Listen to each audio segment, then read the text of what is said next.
So my challenge to you here, if you take away nothing else from this podcast, that if you ever hear something from me, from a guest on this podcast that you like, or you see an artist on the street or on Instagram, or just walking by, or you're walking past someone in the street and you like their outfit, just reach out to them. Any of those people that I just mentioned, or more. Reach out to them, say, I like what you're doing. I like what you said. I like your art. I like you. Hey, you want to go on a date? You can do that too. Not to me. Don't ask me on a date. My wife would not be happy. But socializing is like a muscle. And right now, very few people are flexing that muscle, and that's why the social fabric, the social strength is weak, because we all need practice. And that's what I'm trying to sort of break through. Scared rabbit, they've got you boxed in. Old habit, you draw the curtain. Lonely if they have. Hello, my name is Michael Zarick, and this is Third Space Indy. Today, I am interviewing myself, and not really interviewing. I'm reading off a book of notes. If you're watching, here's my book of notes, holding it up. But I've been thinking a lot about how I haven't been able to share a lot directly about my way of thinking about Third Space Indy, what the purpose of the show is, and just want to use this episode as a baseline to share the way I think about this show, about Indianapolis as a whole, and more community focused. But first, let's do a small intro. This is the very first episode that has a sponsor. Third Space Indy is now sponsored by my second guest. His name is Mark Lotta. He runs an organization / business called City Rising. City Rising is a social impact studio that is seeking to help organizations and leaders create practices that cultivate communities. In essence, that means if you are a person, a business, or an organization that is looking to make change in your environment, in your everyday practices, in the community that you serve, Mark will help you reach those people and reach the goals that you set for yourself, and help you continue to cultivate those goals to be more effective. So Mark asked me if he could sponsor my podcast. I said, of course you can sponsor the podcast, because he and I are aligned in many, many ways. And if you want more information about the amount he's giving, as well as why I've decided to take him on as a sponsor, there's information for that on the website. And of course, if you want to give me money, we'll happily accept your money, but no pressure. Yeah. So hello, my name is Michael Zarick. I am the host of Third Space Indy. This is actually the second time I'm recording this. I also recorded it this morning, but I decided I was not speaking with enough conviction, and I think that was my main hesitation. But I'm in a much better headspace about doing this right now, I think, because of the practice I had for about an hour this morning, and maybe the coffee and the work day that I've already partaken in. So I'm doing this to sort of round out my thoughts about Third Space Indy, share a little bit about my thinking, and just sort of go through the motion of the spiel that I give to people when I first meet them a lot of times. So the first question I ask people a lot is, do you know what a third space is? And more often than not, they go either no, or they have a general idea, but I just give them the book definition, literal book definition. So in 1989, there's a guy, his name is Ray Oldenburg, and he wrote a book called The Great Good Place. And in this book, because he was a sociologist, it was sort of a academic book in a way, but it's still really well written, in my opinion. And of course, 1989 was, 30 years ago? Oh, 35. I'm 30 today. Today's my birthday. 35 years ago, 36 years ago. So when I read the intro to this book, I go, man, this guy gets it. And I haven't finished it, but just reading the intro, I was like, dang, this guy sees all the same issues that I see now 36 years ago, and very little has changed. And that is sort of an interesting thing to have come to realize, that this guy understands all the same issues that I see, that we have not, as a city, nation, country, worked towards bettering things in an appropriate way. At least what I view as appropriate. So in this book, he coined the term third place. And what a third place is it implies that you have two other places. So a first place, the first place is your home. This is where you live, where you sleep. It's your house, your apartment, whatever. The second place is your place of work. This is where you go and do labor and generate money. And the third place is anywhere outside of those two places. And to me, it is vital that it is outside those two places. Although I think there's a little gray area there in terms of what it means to be outside of those places. But it is vital that you are not at work and not at home, and it is any place that you can go and exist, make friends, build community, and exist regularly. So that is sort of the book definition of a third place. Now, the podcast is called Third Space Indy, and the word space is used with intention because I think the idea of a third place has evolved because these places have sort of died off, have gone away, have become more amorphous in nature. I use the term space because I think the word place implies a singular location, whereas space, for people like Tony from Indy Community Yoga or Casey from We Walk Indy, they are cultivating spaces for people, not places for people. And I think that is powerful in its own way. Although, of course, a space can also be singular. It's a square rectangle situation. The other thing I told Mark Latta, since he sponsored the podcast, is that he could sponsor the question, what is a third place to you? And of course, in this case, what is a third place to me? How you doing? How are you? Doing well. I'm in a very public place. I'm coming to realize. That's fine though. So what is a third place space to me? So because I think about this a lot of my sort of personal definition is similar to the book definition.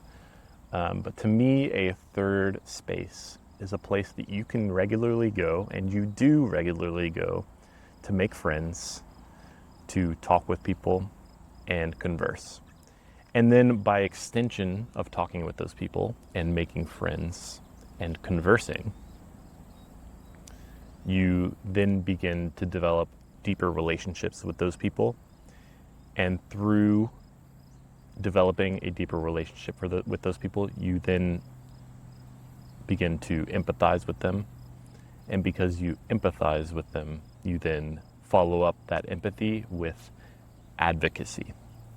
That is the power of third spaces to me, where this is not just a space for friend making. I think those places exist and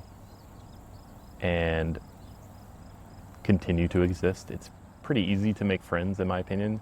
It's hard to make true deep connections where you take the next step of you are now someone I am fighting for in whatever way that means, advocating for. And that's sort of, I think, in many ways why third spaces are important, because we're at a time where things are very difficult for a lot of people. And finding ways of stepping out of your comfort zone and advocating for the people who are in danger or feel in danger or are just going through something is very difficult right now. And to me, developing spaces, and the people here in Indianapolis who are creating these spaces of community, of connection, and of friendship and of advocacy. That is the true power of Third Spaces. And that's what I think about a lot. And that's the importance of it. The next thing I want to talk about is this sort of pervasive feeling of loneliness. As I've talked to people throughout my journey over the past 8-ish months, I started recording in March, I have noticed personally that everybody holds on to this desire. I say, do you feel like you want more friends, or do you want stronger connections with people? And overwhelmingly, the answer is yes. But I think that brings up the answer of, if everybody feels this way, if everybody wants more friends, if everybody wants deeper connections, why aren't they doing it? I think the lack of third places maybe is the simple answer, but I also think it's maybe a little more personal to ourselves, where it's I, myself, and I, royal I, everybody, feel a sense of shame, feel a sense of loneliness, and I think that's singular to me. That's individual to me, where I go, if I'm lonely, I'm the only person that feels this way. And I should feel shameful for that. Versus, I feel lonely and everybody feels this way. Why don't we connect over that? And I think that's sort of the switch that I have flipped mentally for myself over the past amount of time, where it's like, if you just say hello to somebody, say good morning or good afternoon, as I have been here, a lot of times people will be reciprocal. If you say, hey, I like what you're doing, I think it's really interesting or powerful or meaningful, let's get coffee. A lot of people will return that reciprocally and say, of course, thank you so much for recognizing me, let's get coffee. And that means a lot. So avoiding this internal feeling of loneliness and isolation that we have by taking the next step. It's a hard step to take. It is a hard step to take, but the simple act of reaching out to somebody in just the simplest interactions of hello, saying good morning, or something deeper, like for example, a couple weeks ago when I joined a group of strangers in a coffee shop, and connecting with them in that moment. This is something that I think everybody desires. But it takes instigators such as myself and instigators to a lot of times force people out of that comfort zone or discomfort zone. But people are always happy to talk about themselves. So the next question I have is, why do I even do this? In the beginning, I was unemployed. So the very first reason I did it was selfish. I have moved to a new city. I have no connections here. So how do I get connections and how do I get a job? So the answer was, reach out to random people. Do you want to be on my podcast? It was a legitimizing force, because for some reason we have to legitimize ourselves in the eyes of others for them to talk to us, I think. Although I don't think that's true any longer. And sort of get your way in the door. Say, hey, I like what you're doing. Would you like to be on my podcast and share about yourself? And I'll share a little bit about myself. And maybe that'll lead to a job. Although I don't think it was necessarily the most effective way to find a job. And the job I have did not come of this, although I think it helped.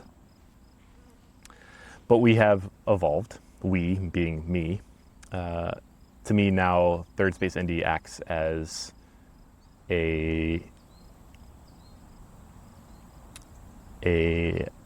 what's the word? What's that thing where there used to be books and you could like look in the book alphabetically and go, oh, what's the It's like not a phone book, but like a thing like that. Not a thesaurus either. I'm really struggling. It acts as a directory of, slowly, I mean, we're only 20 episodes in, but a directory of people here in Indianapolis, and digs a little deeper than a newspaper article could, or a short 2-minute news segment. It peels back the curtain. And I also want to show that it is possible to have good conversation. It is possible to bring positive media, because so much of our current media is deeply negative. The news of the day is deeply negative. The politics of our time is deeply negative and harmful. But I want to show that there is good in people still. There is good happening here in Indianapolis. There are community events happening in Indianapolis. There's community conversation happening all over. And daily here in Indianapolis, we hear about shootings, but I'm trying to go to places or areas where those things are happening, to show that that is not the reality. That is not to say that shootings don't happen and you shouldn't be mindful, but it is not pervasive, and is not the true story of what this city is, or any city. And we can be better. And I think when you create a personal connection to a place, you become invested in it. And this is also an extension of why third spaces are important. You get invested in a place. And when you get invested in a place, you care about it and you take care of it. And you want to make it better, as I want to make Indianapolis better. And that is sort of what I think about with every episode. Who am I talking to? Why am I talking to them? And I've mentioned this before, but I don't think anyone is unqualified to come on. But I think there should be intention with who should be allowed to share their thoughts, at least to an extent. Now, am I specifically important? I don't think so. I think anybody could do what I do. And I think more people should do what I do. And shout out to the other people locally who are doing what I do, like Patrick Armstrong on the Conversation Piece podcast, like Stretch with Follow D Money podcast, like Chris, who runs, the Okayest Cook podcast, which is a food podcast. You should check that one out. All local conversations, at least mostly local conversations, about what's going on in the city, about community-focused efforts. And almost all of those people do events locally to cultivate community. These people who are doing local content and helping cultivate community in their own way, in their own space, are all putting out positive media. And I am not important and they are not important, but together we can create better things. And you can do it too. And I think you should, because we need more positivity. Because when someone says to me, Michael, I don't like what's going on, I'm thinking about leaving, I don't think that's good, because they're a good person and we need more good people to stay wherever they are and show that they are good people and show that the best of us are loud and proud, because a lot of times the worst of us are the loudest, and that is not the best. The other thing I want to highlight also is that I am speaking from a place of privilege. I'm a large white dude. I have a remote job that pays pretty well. That's part-time. When I was first laid off, I had most of the equipment necessary to perform this job. Getting another job was a point of privilege, to have it pay well enough to continually get new equipment. And I think from a access standpoint, being who I am makes it easier to access certain people, certain conversations than it would be for other people. So I try to think of that as well. And that's not to say anybody can't do what I do, but it certainly is to an extent easier for me because of the position I have or had. So it's just something to think on. Cool. The other reason I wanted to do this podcast is because today is my birthday. And years and years ago, I had this idea about talking to people who are about to turn 30 or have just turned 30. And the idea of this podcast was that it would be called Nearly Dead, because when you turn 30, your life is over. And obviously that's not true. Obviously life goes on. And my life has shifted in a crazy way in the past 12 to 18 months. I moved cities. I started this podcast. I've met so many incredible people. And you can reinvent yourself over a very short amount of time.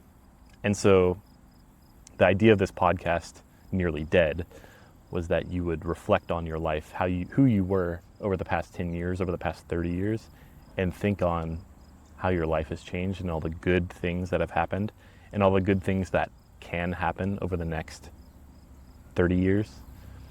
And for me in this moment, I can see it. It's crazy to think about where I was mentally, actually a year ago today, just to talk about that.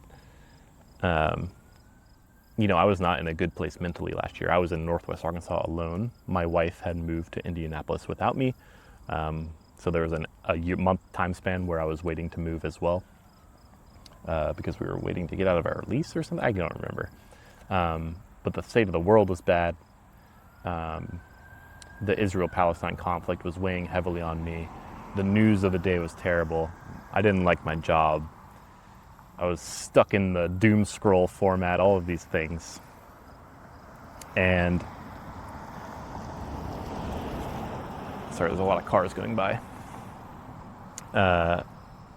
And what happened was one day I watched 2 videos.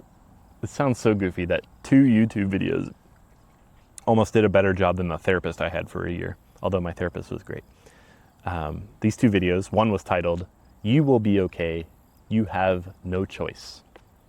And that video was about how when you are in the middle of a crisis period, or when you are in the middle of a bad time, capital T time, not like singular, like bad day, that no matter what, that bad time will come to an end. If not within your time lifespan, then somebody's. And you should go watch this video because he will phrase it much better than I will. But just take comfort in knowing that whatever you are going through, it will come to an end in one way or another. There will be an upturn of positive events, vibes, whatever word you want to use. And the other video is called The Fourth Turning, which is based on a book by the same name, talking about how human history happens in 80-year chunks and how we are in what is known as the fourth turning right now, which is the worst part of that 80-year chunks. If you look at 80 years ago from 2025, we have World War II. And 80 years before that was the Civil War. So framing things in terms of human lifespans, 80-ish year cycles, we are at a point where very soon a very positive thing will come to pass. A very positive era will exist. So both of these videos, immediately I've felt amazing. I don't know how to explain it. And ever since watching those, I have been riding high, and then I moved to Indianapolis and I felt amazing. I had a job, and then I was laid off in January. And actually getting laid off was a good thing because it forced me to go out into public and talk to people and build connections and start this podcast.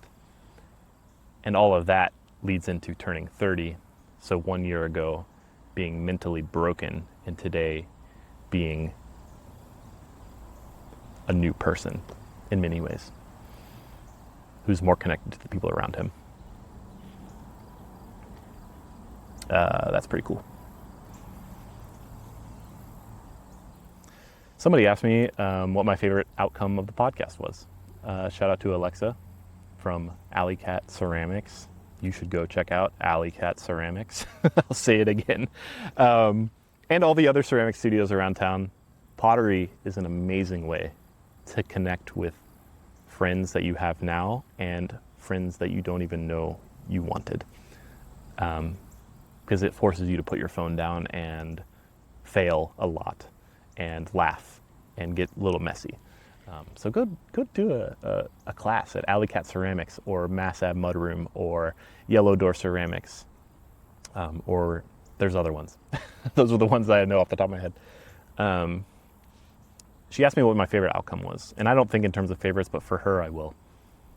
My favorite outcome from this podcast is that I now know that no matter what your interest is, no matter who you want to be or who you want to hang out with, there is a resource or an event or a singular person here in Indianapolis who matches to your desires.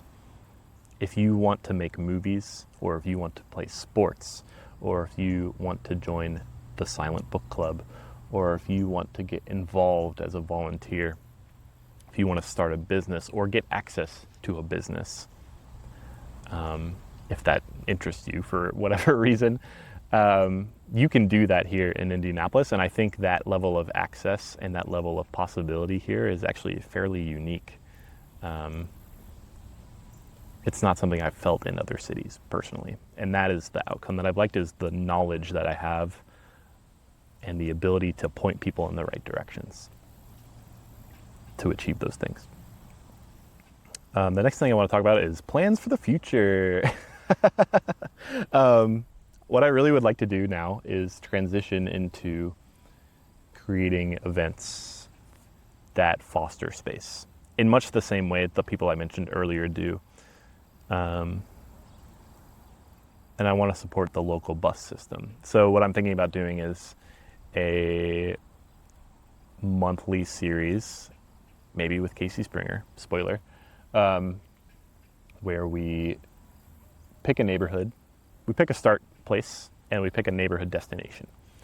And we meet at that place, and then we ride the bus to the destination and exist in space for a couple of hours, wandering, talking, laughing, whatever, get dinner, teach people how to ride the bus, create community, walk, exercise, and exist together. That's sort of what we're thinking about right now. I also would really love, and this goes back to kind of money a little bit, would love to have different featured music artists as the intro music. That's a lot of work, and I would like to pay people. I don't have the money to pay those people. But if you know local artists that want to be featured as the intro music, or if you are one, or if you want to give me money so I can work on getting them, that would be something to think on. Those are my main things for the future. And I will, of course, keep recording this podcast. Because it's fun. It's fun to talk to people. The next thing I want to mention is that socializing is like a muscle. So I think we get caught up in this, like, oh, I don't know how to talk to people. It's very similar to, like, I don't know how to draw. I don't know how to sing. I don't know how to ride a bike. Just like not to stroke my own ego, but people are like, Michael, you're so good at talking to people. It's because I do it a lot. It's a skill. You can't just go out and expect to have great interactions always. You have to practice speaking to people. You have to practice reading the room, both literally and on an individual basis. And you have to practice small and big interactions. Being able to connect with someone on a one-to-one level is very different from connecting with a group of people. Being able to speak to more than one persons. So my challenge to you here is, if you take away nothing else from this podcast, that if you ever hear something from me on this podcast, from a guest on this podcast that you like, or you see an artist on the street or on Instagram or just walking by, or you're walking past someone in the street and you like their outfit, just reach out to them. Any of those people that I just mentioned or more. Reach out to them, say, I like what you're doing. I like what you said. I like your art. I like you. Hey, you want to go on a date? You can do that too. Not to me. Don't ask me on a date. My wife would not be happy. But socializing is like a muscle. And right now, very few people are flexing that muscle, and that's why the social fabric, the social strength is weak, because we all need practice. And that's what I'm trying to sort of break through.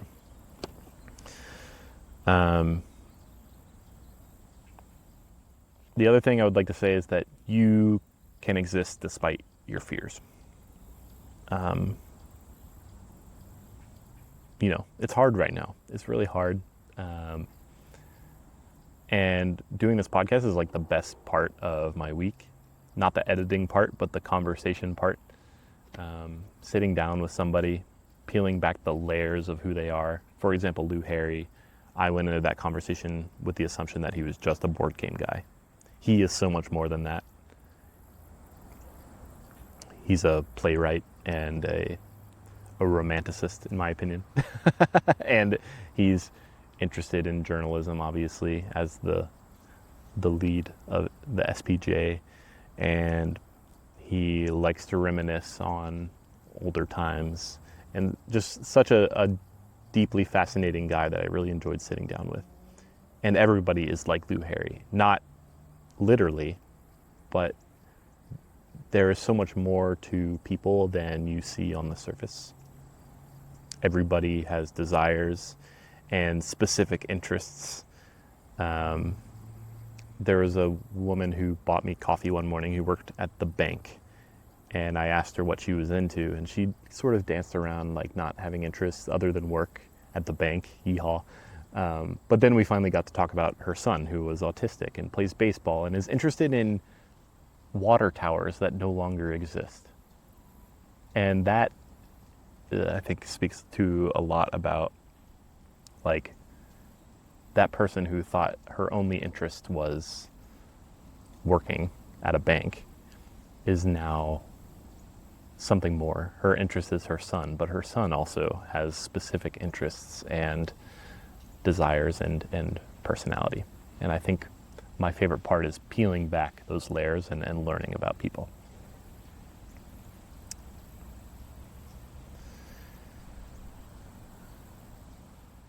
The other two things I'd like to talk about are, there is no race. You have nothing, as Tony says, nothing to achieve and nothing to attain. One day I'll remember. But the only person you're ever combating is your own mental. Obviously, there's things that you have to do to survive. But if you ever feel that you are behind or that you are failing yourself, you're not. You are doing exactly what you need to be at any given moment. And it's easy to look at other people and what they're doing and see that they're better or worse. But there's no competition. Competition is made up. There's no getting ahead of other people. We can all sort of collaborate, create space together, and work towards a better life for everybody. It doesn't always have to be, I'm making more money than you, I have a better job than you, he has a bigger house, he takes better photos, those types of things. We can sort of work to create a more universally good space for each other. And the other thing that I want to say is, there's a word that's been lingering on my mind for months and months, which is the word serendipity. And this word, I don't have the exact textbook definition, but it is that those moments that seem incredible and out of the blue, that are full of meaning, but it happened for apparently no reason. And I've had this happen countless times since starting, whether it's walking into a professor's house and having him hand a book that he wrote about Arab people in Indianapolis, and both of my great-grandparents are in that book, to randomly stumbling into people on the bus that I've been looking to meet for a really long time, or, just falling into scenarios that seem like impossible that they would have ever occurred. But I don't believe in serendipity. It's just that it's happened to me over and over again because I have put myself in the place to experience that. Because I've gone outside, touched grass, and continually worked to put myself in scenarios where good things happen. Or if it's not good things, things that appear out of the ordinary happen. And I think that's pretty cool. So do things that put yourself in odd scenarios and be surprised when moments of serendipity happen. 25, so I said it. Okay, this might be a little shorter than I thought, but I'm happy I re-recorded this because I feel a lot better about this. The last thing I want to say, and this is, I dance around politics a lot, but it does not matter what my politics are or what your politics are. What is true is that everybody in life wants the same things. We all want safety. We all want our lives to be healthy, lucrative, happy, comfortable, all of these things. And I think we need to come to this understanding that that is what people want. Everybody, and people are inherently good always. People are inherently good. And you need to move through life assuming that people are inherently good and assuming that they have good intentions. Now, there are people who are bad, and those people who are bad are very easily identified. But the vast majority of people are good. And I think if we have moments of conversation and we cultivate third spaces for each other and cultivate mutual understanding and are continually working to empathize with those around us, we will find that the world will be better. It's just that simple. So that's Third Space Indy. That's what I'm thinking about. Let me know if you enjoyed this episode of Third Space Indy. My name is Michael Zarick. You can find Third Space Indy on Instagram at Third Space Indy, or and I write a blog too at thirdspaceindy.com. The intro music is done by local artist Jennison. Thank you, Jennison, for sharing your music with me and the people. And thank you, Mark Latta, for sponsoring Third Space Indy through your business, City Rising. Please let me know if you enjoyed this episode. I may do more solo content, but this one will probably be special. Happy birthday to me. 30th birthday. Yay. I'm old. Yeah, see you soon. Share the next one with you. Have a great day, and I'll see you in the next one. Bye.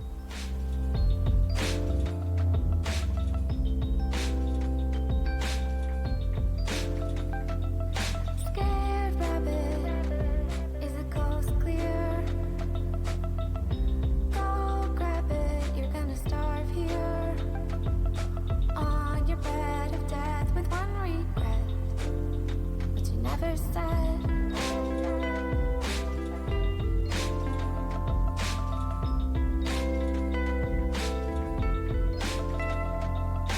So you lose what you don't choose.